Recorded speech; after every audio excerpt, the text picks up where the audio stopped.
Panik atak fiziksel korku hislerine neden olan kısa bir yoğun kaygı dönemi olarak görülüyor.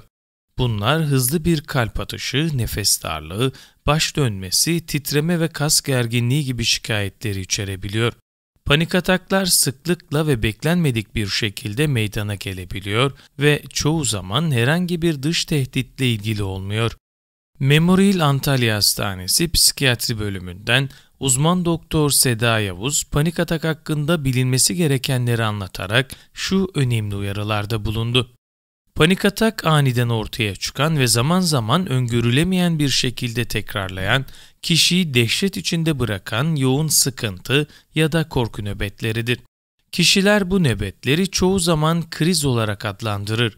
Her panik atak geçiren kişi panik bozukluk hastası değildir. Yaşam boyu en az bir panik atak geçirme olasılığı %10 olarak bulunmuştur. Panik atak pek çok ruhsal hastalıkla ortaya çıkabilir. Panik bozukluk kendiliğinden ve beklenmedik panik ataklarla giden bir kaygı bozukluğudur. Peki panik atak konusunda kimler risk grubundadır? Birinci derece akrabalarında panik bozukluk ya da başka anksiyete bozukluğu olanlar, sıkıntılı, telaşlı, aceleci, mükemmeliyetçi kişilik özellikleri olanlar, düşünce ve duygularını yeterince dışarıya yansıtmayan, isteklerini sürekli bastıran kişiler, alkol ya da başka bağımlılık yapan maddelere yatkınlığı olan veya bağımlılığı olanlar, geçmişinde panik atak, sosyal fobi ve diğer anksiyete bozukluklarından biri ya da depresyon geçirmiş olan kişiler, sürekli baskı altında olanlar, kaçıngan kişilik yapısına sahip olanlar, aşırı hırslı, başarı odaklı, başarısızlıklarda kendini suçlayan bir yapıya sahip olan kişiler. Panik atağın bedensel ve fizyolojik belirtileri ise şu şekilde gelişiyor. 1. Çarpıntı, kalp atımlarını hissetme ya da kalp atım hızında artma. 2. Terleme, titreme, kan basıncının yükselmesi. 3. Soluk alamıyor, boğuluyor duygusu, solunumun sıkışması. 4. Uyuşma ya da karıncalama hissi. 5. Göğüs ağrısı ya da göğüste sıkışma hissi. 6. Bulantı ya da karın ağrısı. 7. Baş dönmesi, sersemlik hissi, bayılacakmış gibi olma. 8. Kendini ya da çevreyi değişmiş veya farklı algılama. 9. Üşüme, sıcak soğuk basmaları, sık idrara çıkma. Panik atakların ne zaman nerede geleceği belli olmaz ve baskın belirtiler kişiden kişiye değişir. Sayılan belirtilerle birlikte hemen her zaman bir ölüm korkusu, kontrolünü kaybetme ya da çıldırma korkusu vardır. Kişi bir kez panik atak geçirdikten sonra yeni bir panik atak geçireceğine ilişkin sürekli bir korku duyar, buna beklenti anksiyetesi denir. Bu tanı koymak için önemli bir belirtidir.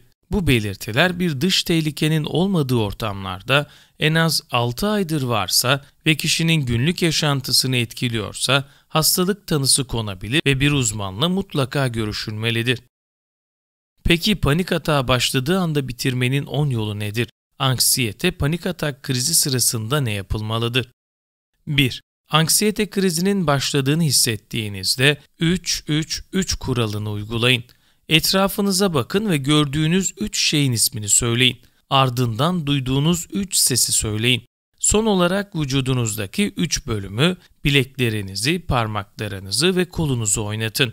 Bir anksiyete krizinin başladığını hissettiğiniz anda bu kuralı uygulamanız zihninizde ışık hızıyla dönen kaygılı düşüncelerden kurtulmanıza ve sakinleşmenize yardımcı olacaktır. 2. Ayağa kalkın ve vücudunuzu dik tutun.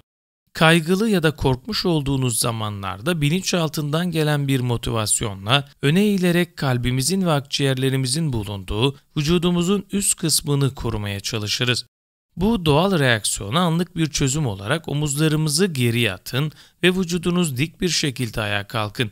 Böylece vücudunuza her şeyin normal olduğu mesajını vererek sakinleşmenize yardımcı olabilirsiniz. 3. İçinde bulunduğunuz ana odaklanın. Anksiyete geleceğe odaklı bir zihin durumudur. Biraz sonra olacaklar hakkında kaygılanmak yerine kendinizi şu ana odaklayın. Kendinize şu anda tam olarak ne oluyor, güvende miyim, şu anda yapmam gereken bir şey var mı diye sorun. Kaygılanmanıza neden olacak bir şey olmadığını kendinize bilinçli olarak hatırlatın. Gerekirse günün farklı bir saatinde kaygılarınızı yeniden değerlendirmek için kendinizden bir randevu alın. Böylece aklınızda dolaşan, olma ihtimali uzak senaryoları belirli bir saat dilimine yönlendirip sakin bir şekilde gününüze devam edebilirsiniz. 4. Derin nefes alıp verin. Derin nefes alıp vermek sakinleşmenize yardımcı olacaktır. Farklı egzersizlerde olduğu gibi belirli bir sayıda nefes alıp vermeye odaklanarak kaygılanmanıza gerek yok. Alıp verdiğiniz nefeslerin derin ve eşit olması yeterli. Böylece sakinleşerek yeniden odaklanmayı sağlayabilirsiniz. 5. Yaşadıklarınızı yeniden isimlendirin. Panik ataklar kendinizi sakin bir kalp krizi geçiriyormuşsunuz, ölecekmişsiniz gibi hissetmenize neden olabilir. Böyle anlarda kendinize yaşadığınız şeyin bir panik atak olduğunu, bunun aslında zararsız ve geçici bir durum olduğunu ve yapmanız gereken hiçbir şey olmadığını hatırlatın. Yaşadığınız fiziksel belirtilerin yaklaşan ölümün habercisi değil, sizi hayatta tutan savaş kaç mekanizmasının belirtileri olduğunu tekrarlayın. 6. Düşüncelerinizin doğruluğunu yeniden kontrol edin. Anksiyete yaşayan kişiler genellikle olabilecek en kötü olasılığa odaklandıkları için kendilerini muazzam bir kaygı içinde bulurlar. Bu düşüncelerinizin ne kadar gerçekçi olduğunu yeniden değerlendirin.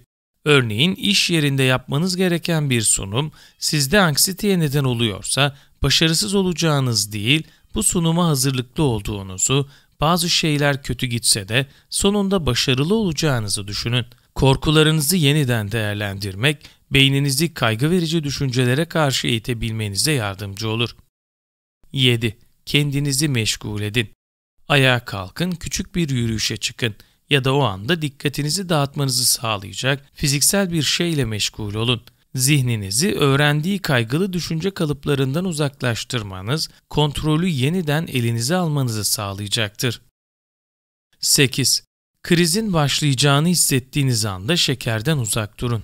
Her ne kadar stresli olduğumuz zamanlarda bir parça çikolataya uzanmak birçoğumuzun aklına gelen ilk şey olsa da araştırmalar fazla şeker tüketiminin anksiyeteyi kötü etkilediğini gösteriyor. Bir anksiyete atağının başladığını hissettiğiniz zamanlarda şekerli gıdalara yönelmek yerine bir bardak su için ya da protein oranı yüksek besinler tüketin. Proteinli besinlerin sindirimi daha yavaş olacağı için vücudunuz buradan gelen enerjiyi kendisini toplarken kullanabilecektir. 9. Yakınlarınızı arayarak ikinci bir fikir alın. Yakın bir arkadaşınızı ya da ailenizden birini arayarak aklınızdan geçen kaygılı düşünceleri onlarla da paylaşın. Düşüncelerinizi sesli bir şekilde başka birine söylemeniz, bu düşüncelere sizin de yeni bir bakış açısıyla bakmanıza yardımcı olacaktır. 10. Komik bir video seyredin. Araştırmalar gülmenin psikolojik ve fiziksel sağlığınız için birçok pozitif etkisinin yanında anksiyeteyi azaltmada da etkili olduğunu gösteriyor. Anksiyete atağının başladığını hissettiğiniz zamanlarda dikkatinizi kaygılı düşüncelerden komik bir video ile uzaklaştırmak hem rahatlamanıza hem de gülümsemenize yardımcı olacaktır. Anksiyeteye bağlı psikolojik sorunlar yaşayan kişiler için anlık çözümlerin yanında içinde bulundukları durumları yönetmelerini kolaylaştıracak psikolojik destek gibi daha uzun soluklu çözümler oldukça önemlidir. Peki panik atak tedavisi nasıl yapılır? Panik bozukluğu tedavisi mümkün bir hastalıktır. Bugün için etkinliği bilimsel çalışmalar ile kanıtlanmış iki türlü tedavisi vardır. Birincisi ilaç tedavisidir. Hastalığın tedavisinde beyindeki sinir hücrelerinin yolunda gitmeyen hormon faaliyetlerini düzelterek panik atakları önleyen ilaçlar kullanılmaktadır. Bu hastalığın tedavisinde kullanılan ve etkinliği kanıtlanmış çok sayıda ilaç bulunmaktadır. Uzman doktor kontrolünde ilaçların dozu ve süresi belirlenir. İkincisi bilişsel davranışçı tedavi yöntemidir. Bu terapi yöntemiyle kişinin bilişsel yapısı yeniden inşa edilir ve aslında olağan olan bir takım panik atak belirtileri hakkındaki yanlış bilgi ve inançlarının düzeltilmesi sağlanır. Kişinin bu belirtilerle korkmadan baş edebilmesinin öğretilmesi amaçlanır. Diğer bir yandan davranışsal bir takım müdahalelerle panik atak geleceğinden korktuğu için tek başına bulunmaktan kaçındığı yer ve durumlarla aşamalı bir şekilde tekrar karşılaştırılması, bu sayede korkularını yenmesi amaçlanır. Bu tedavide doktor hastasına korku ve panik nedeniyle yapmaktan kaçındığı etkinlikleri, kapalı ya da kalabalık yerlerde bulunma, yalnız başına sokağa çıkma gibi bir plan dahilinde en basitlerinden başlayarak üstüne giderek alıştırma uygulamaları yaptırır. Artan sürelerle yapılan bu alıştırmalarla başına olumsuz bir şey gelmediğini gören hastanın güven duygusu da artar.